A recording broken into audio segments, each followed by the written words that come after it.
Oui. Quand tu dis qu'on déshabille Pierre pour habiller Paul, ça suppose que Pierre et Paul faisaient la même chose équitablement et qu'en prenant à l'un pour donner à l'autre, il y a injustice. Mais nous, nos pays, en l'occurrence les pays du Sahel, nous avons tellement de problèmes, nous sommes tellement pauvres, puisque c'est les mêmes qui claironnaient partout que nous sommes les plus pauvres du monde.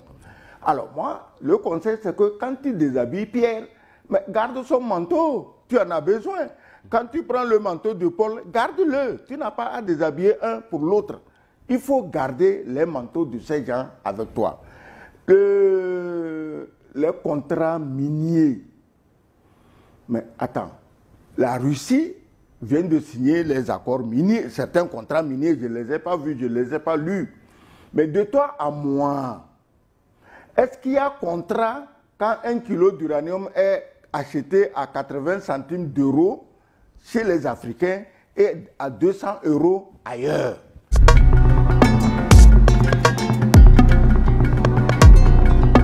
Alors la coopération de l'AES avec la Russie va désormais au-delà de la défense avec des contrats miniers signés notamment avec le Niger. Mais Didier, est-ce que là, on n'est pas en train de déshabiller Paul pour habiller Pierre? Ou bien ces nouveaux accords sont-ils fondamentalement différents des accords coloniaux qu'on a connus léonais?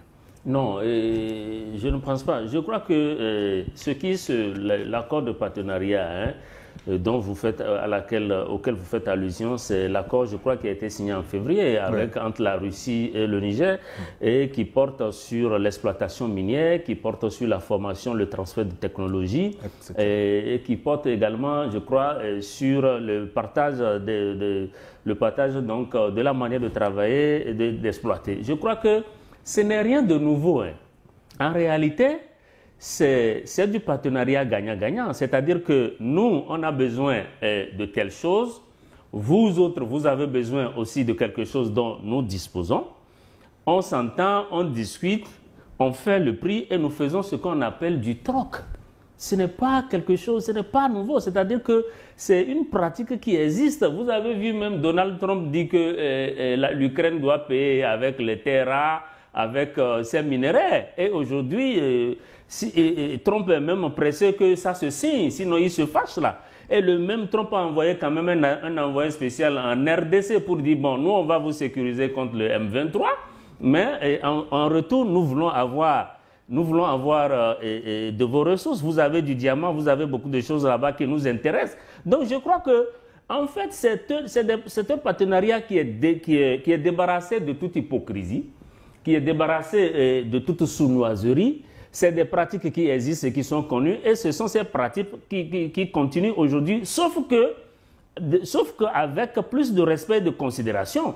Vous avez vu, il y a quelques semaines, trois responsables chinois ont été renvoyés à la tête de sociétés pétrolières au Niger. C'est simplement parce que dans l'accord de partenariat qui liait le Niger à la CNPC, il y avait des parties essentielles qui ne sont pas respectées, telles que par exemple le transfert de technologie, telles que l'harmonisation des salaires, etc., etc. Donc je pense qu'aujourd'hui, c'est des exemples qui montrent clairement qu'aujourd'hui, l'AES veut faire un type de partenariat, mais qui est réellement du gagnant-gagnant. Parce que ce que faisaient les autres avant, c'était quoi? C'est-à-dire qu'on élabore des projets, on dit qu'on va venir vous aider, mais en même temps, on envoie leurs experts venir, des experts qui sont des budgétivores, qui viennent consommer tout le budget, et vers la fin, on n'a pas un travail efficace, et on n'a même pas atteint l'objectif. Donc aujourd'hui, c'est tout ça que l'AES est en train de changer. Donc il n'y a rien de nouveau, il n'y a pas matière à diaboliser ces partenariats stratégiques qui se signent aujourd'hui entre l'AES et la Russie. Pas du tout. Juste rappeler que vous êtes très suivi sur YouTube actuellement, sur notre chaîne officielle, New York TV, parce que nous sommes en direct. Les téléspectateurs vous envoient bonjour. Tidiane Zungrana, par exemple, bonjour Gilles, bonjour aux invités, plus particulièrement à son Excellence Sogoyou Keligwe et à tous les téléspectateurs. Je vous salue depuis le Burkina Faso. Eric Tankama nous a écrit également, ils sont nombreux. J'aurai l'occasion de revenir sur leur message. Donc on va reparler de ce nouveau contrat minier signé avec la Russie. Gilles, quand tu dis qu'on déshabille Pierre pour habiller Paul, ça suppose que Pierre et Paul faisaient la même chose équitablement, et qu'en prenant à l'un pour donner à l'autre, il y a injustice. Mais nous, nos pays, en l'occurrence les pays du Sahel, nous avons tellement de problèmes, nous sommes tellement pauvres, puisque c'est les mêmes qui claironnaient partout que nous sommes les plus pauvres du monde. Alors moi, le conseil, c'est que quand tu déshabilles Pierre, mais garde son manteau, tu en as besoin. Quand tu prends le manteau de Paul, garde-le. Tu n'as pas à déshabiller un pour l'autre. Il faut garder les manteaux de ces gens avec toi. Les contrats miniers. Mais attends, la Russie vient de signer les accords miniers. Certains contrats miniers, je ne les ai pas vus, je ne les ai pas lus. Mais de toi à moi, est-ce qu'il y a contrat quand 1 kilo d'uranium est acheté à 80 centimes d'euros chez les Africains et à 200 € ailleurs? Il n'y a pas de contrat. Donc, avec nos pays, il n'y a pas de contrat. Le seul contrat valable, c'est les 11 accords coloniaux. Donc, il n'y a pas de contrat. Sur la base des 11 accords coloniaux, on vient, on extrait ton minerai, et puis, par pitié, bon, tiens, 80 centimes, ça c'est pour toi. Nous, on vend ça à 200 €. Il n'y a pas de contrat. Maintenant que les Russes sont venus, ce serait intéressant qu'on voit ce qu'il y a dans leur contrat. Mais les Russes ont besoin de quoi? Ils n'ont besoin de rien. Tout ce que les pays du Sahel ont, les Russes en ont à gogo. Mais ils font les affaires, ils font du business. Et ça m'étonnerait qu'un Russe achète à 80 centimes d'euros une matière qu'on vend 200 € le kilo. Mais Excellence, moi, j'ai parcouru un peu le contrat. Ce n'est pas tant l'aspect financier qui m'a intéressé, mais plutôt le transfert de compétences. Dans le contrat, il est dit que progressivement, les ingénieurs nigériens vont travailler aux côtés des Russes pour progressivement prendre la relève. À un moment donné, il me semble que là, c'est une avancée majeure dans les nouveaux contrats. Effectivement, je suis heureux que tu remarques toi-même qu'il y a contrat dans contrat, que les Africains vont gagner autre chose que l'argent, qu'ils vont gagner. Attends, aujourd'hui, la matière la plus chère qui rapporte le plus d'argent, c'est l'intelligence. Ce n'est pas les matières premières. Bill Gates vend à quelle mine d'or? Elon Musk, il a quelle mine d'or? Mark Zuckerberg, il a quelle mine d'or? C'est l'intelligence qu'on vend. Les Chinois, avec leurs voitures électriques, avec tout ce qu'ils ont. Mais ils ont quelle mine d'or? C'est l'intelligence. Si les Russes viennent et peuvent, au moins pour une fois, permettre aux Noirs d'accéder à certaines technologies, même si c'est des technologies de base, c'est déjà un grand progrès comparé à plus de 100 ans de recul dans nos pays. Ce que nos parents savaient faire il y a 60 ans, aujourd'hui, les enfants ne savent pas le faire. Parce qu'il y a un effort colossal qui a été déployé pour qu'on ne réfléchisse même plus. Et on nous donne tout, on amène tout cadeau. Et on amène quoi? Finalement, on n'amène rien. Donc si les Russes sont prêts à faire un échange de technologie, comme ils viennent de le souligner, les Chinois ont voulu un peu ruser, mais le Niger a tapé sur la table. C'est comme ça que doit agir un pays souverain. Mais avant ces 3 présidents-là dans le Sahel, tu connais un président africain qui taperait sur la table face à un partenaire historique, comme on les appelle? Non, il ne peut pas. Ton phosphate au Togo, on le vendait à combien? Quand il a été question de le nationaliser pour que le Togo ait 50 ou 51%, qu'est-ce qui est arrivé? Donc il y a des exemples de tous les jours, on n'invente rien. Parce que quand nous parlons, les gens sont là, ah oui, c'est eux toujours, ils dénaturent les choses, ils font, comment dire, c'est du complotisme, voilà, c'est le mot-clé, le mot fétiche. Mais on parle sur la base des faits. Donc, aujourd'hui, les Russes promettent quoi dans le Sahel? Ils parlent même d'énergie nucléaire. Oui, sans les Russes, Gilles, je te garantis que même dans 1000 ans, aucun pays noir n'aurait rêvé à ce mot nucléaire. Le nucléaire a été implanté en Afrique du Sud parce que c'est les Blancs qui dirigeaient le pays. Si c'était les Noirs, ça ne serait jamais arrivé. Donc, s'il y a ces nouveaux changements qui apportent l'espoir, qui vont permettre aux Noirs demain de réfléchir, de concevoir des technologies adaptées à leur réalité, qu'est-ce qu'on peut demander de plus? Voilà la différence. Laissons de côté les contrats, comme tu l'as dit, laissons l'argent, laissons les contrats, machin, mais allons à la connaissance. Et donc Didier, devant ces faits, l'AES, désormais, elle a croisé du chemin. C'est une vraie opportunité qui s'ouvre à ces pays. Parce que j'ai vu la dernière fois, il me semble que le Burkina est très avancé dans son dossier de création, comment on va dire, des centrales nucléaires. Le Niger, avec les nouveaux contrats miniers, ils ont une vraie opportunité pour refaire les choses autrement. Disons que les anciens partenaires qu'on avait eu, que le Sahel, les pays du Sahel avaient eu, et qu'aujourd'hui beaucoup de pays de la CEDEAO continuent d'avoir, disons simplement que ces anciens partenaires n'ont pas été du tout sérieux. Pas du tout alors, simplement parce qu'ils venaient simplement retirer les ressources, aller développer chez eux et laisser les pays africains sur le carreau. Ce n'était pas du tout intéressant. Est-ce que c'est eux qui n'étaient pas sérieux ou les Africains eux-mêmes qui n'étaient pas sérieux? Ils en sont essentiellement pour quelque chose. Ils ne sont pas de bonne foi. Ils ne voulaient pas réellement... Quid des Africains? Bien sûr, ils ne voulaient pas réellement assister parce que, comme l'a dit l'ambassadeur, ce qui les intéressait, ce sont nos ressources. Oui, ce n'est pas notre développement. Est-ce qu'il ne revenait pas aux Africains de s'imposer, d'imposer leur point de vue? Mais c'est ça qui a commencé. C'est ça qui a commencé avec... Oui, parce que pour y arriver, justement pour y arriver, il faudrait que vous soyez un pays souverain, que vous puissiez avoir donné du temps, pour que vous soyez capable de taper sur la table quand ça ne va pas. Mais avant, c'était la couberte à tout point de vue. Mais aujourd'hui, vous avez vu, dès lors que les pays de l'AES se sont débarrassés de tout complexe et ont repris jalousement leur souveraineté à eux, ça leur permet justement d'aller en profondeur dans ce qui est le développement maintenant. Et c'est ça, parce que, comme je le disais, pendant toutes ces années, l'uranium du Niger, on savait très bien que l'uranium du Niger pouvait servir à donner de l'électricité à toute l'Afrique. Mais c'était organisé, le deal était organisé de façon à ce que cela n'arrive jamais. Et que ça reste une réserve qui profite uniquement à ces puissances-là.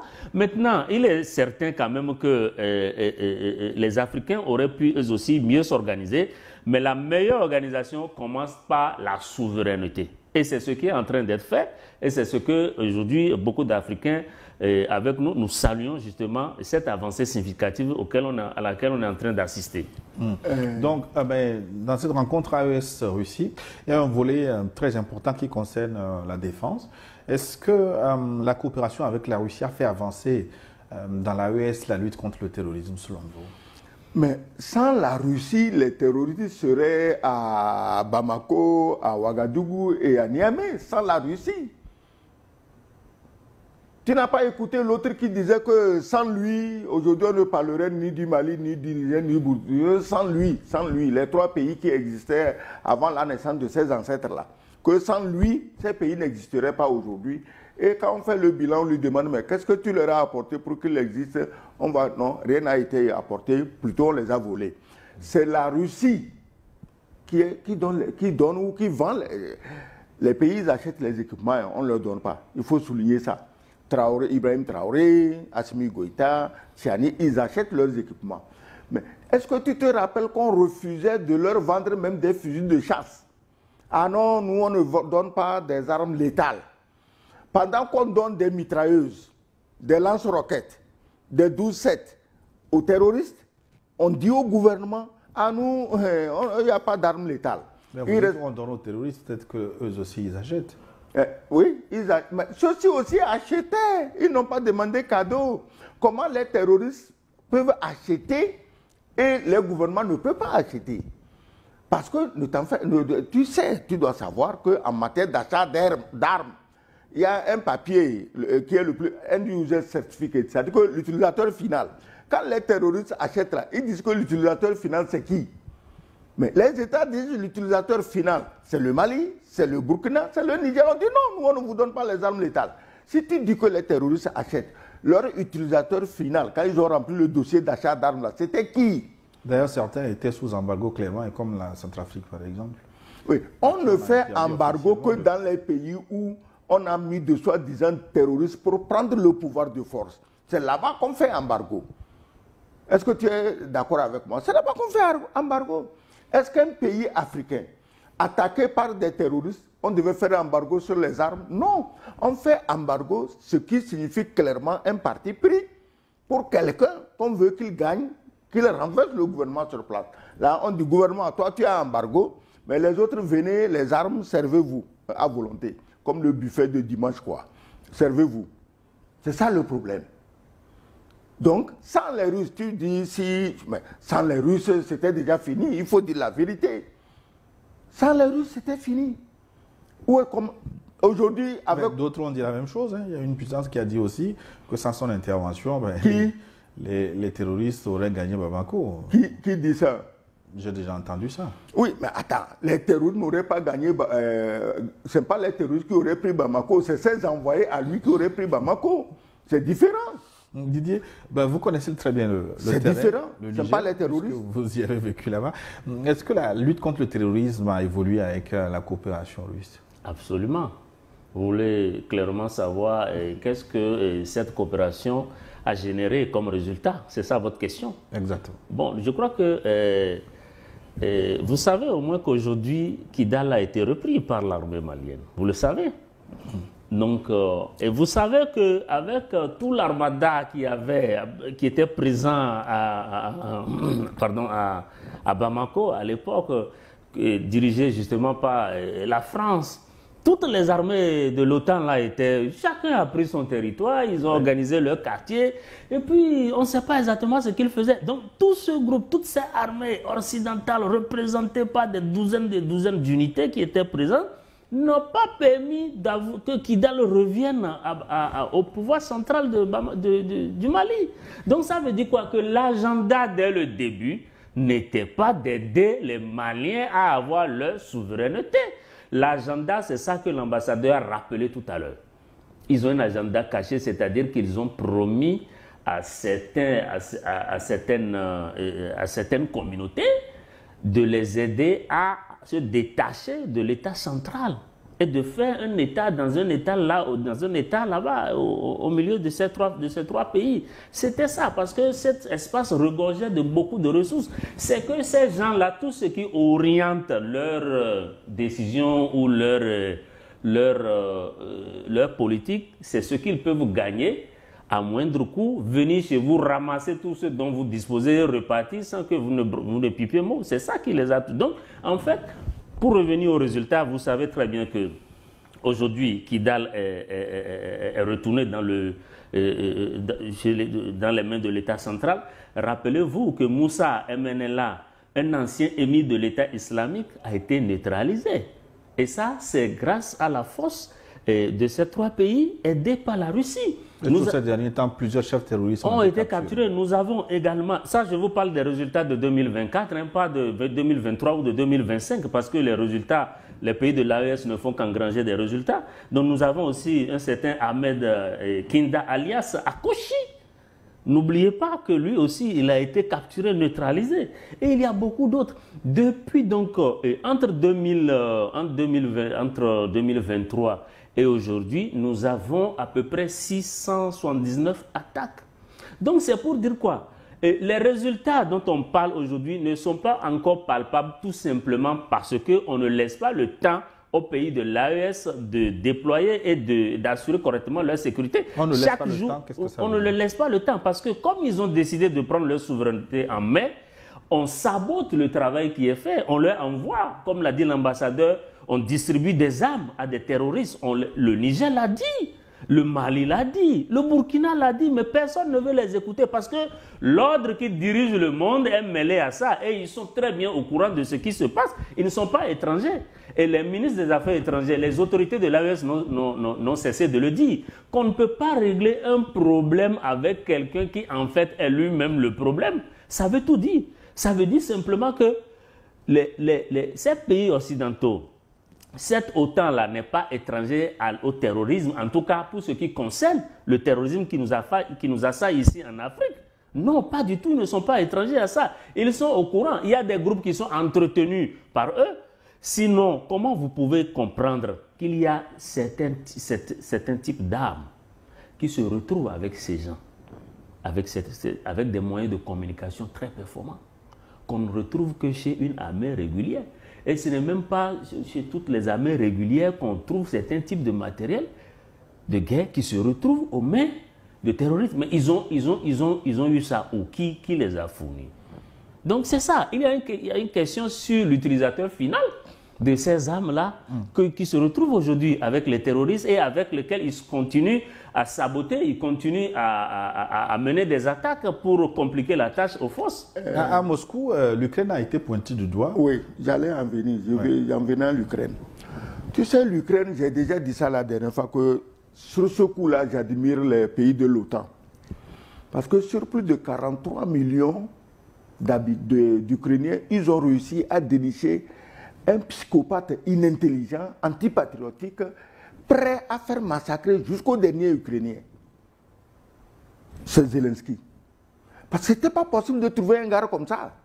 Donc la prouesse qui a consisté à trouver ce malade mental qui est prêt à faire tuer tout son peuple jusqu'au dernier, c'est là, je trouve, le mérite de l'OTAN. Ce n'est pas possible, ce n'est pas donné à tout le monde. Alors, les Africains devaient regarder l'Ukraine et réfléchir. Si l'Ukraine, qui sont des Blancs, les gens des pays qui se disent amis de l'Ukraine, se sont organisés et disent clairement, à haute et intelligible voix, matin, midi, soir, qu'il faut tuer jusqu'au dernier Ukrainien. Ils le disent. Ils encouragent la Russie à tuer, parce que tout ce qu'ils font pour énerver Poutine, c'est pour le pousser à tuer davantage d'Ukrainiens. Donc ils font tout exprès. Zelensky, la paix, non, lui ne veut pas la paix, il va se battre. Pourquoi? Parce que quand Zelensky regarde, il se dit qu'il y a encore trop d'Ukrainiens. Qu'est-ce qu'on va faire pour que la Russie les efface tous? Il est dans la logique. Et pourquoi? Parce que c'est maintenant qu'on se rend compte qu'il y a des terres rares recherchées dont l'Ukraine regorge. On va tuer les Ukrainiens jusqu'au dernier, on s'approprie les terres rares, mais il y a un imprévu. L'imprévu, c'est Trump. Trump saute dans le jeu et il dit, toutes ces terres rares-là, c'est à moi. Les négociations, là, vous, les gens de l'OTAN qui voulaient la guerre, là, vous n'êtes même pas dedans. Ça veut dire que les terres rares, vous n'avez rien. Non seulement vous n'avez rien, mais vous deviez financer la reconstruction de l'Ukraine. C'est là-bas que ça coince. Oui, mais donc, le Zelensky... L'aspect que moi je voudrais relever, c'est le soutien de l'Ukraine au terrorisme au Sahel. Oui, j'en viens. Lavrov l'a dit. J'en viens non. C'est même sorti dans le communiqué final, je crois. Dans le communiqué final. Oui, c'est pas en cachette. L'Ukraine ne soutient pas en cachette. L'Ukraine l'a proclamé, s'en est vanté, son ambassadeur, je crois, à Dakar, au Sénégal, s'en est vanté. Pourquoi l'Ukraine fait ça? C'est toujours pour soutenir les mêmes pays. L'Ukraine n'est pas... Attends. Zelensky, c'est pour les télévisions, les radios, les déclarations. Mais ceux qui font la politique de l'Ukraine, ce n'est pas Zelensky. Mais comment je voudrais demander...